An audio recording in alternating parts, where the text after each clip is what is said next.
At least one high school principal in St. Elizabeth is calling for more support to address major infrastructural damage caused by Hurricane Melissa. Despite their efforts, the school's administration says they're unable to return to normal operations. Maggotty High School in St. Elizabeth is still struggling to reopen fully a month after the passage of Hurricane Melissa.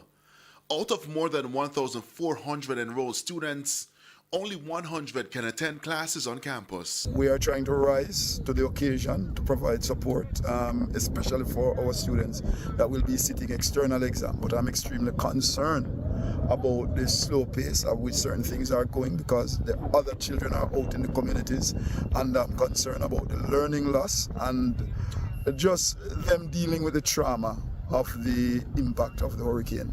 Parents are also growing frustrated. Hundreds of students are falling behind while they wait for face-to-face classes to resume. We are challenged to take students, any student whatsoever, based on the condition.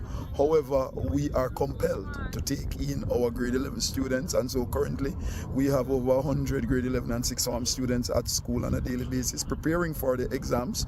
We think that that is a necessity. We can't debate that, but we are not in a position, based on the level of impact, the level of destruction of the classrooms and the other amenities that we need for proper school operations. We are challenged in that regard. It's why the principal has renewed calls for urgent support. If it is not remedied quickly, I don't see us being able to accommodate our full complement of approximately 1,400 students. How does that make you feel?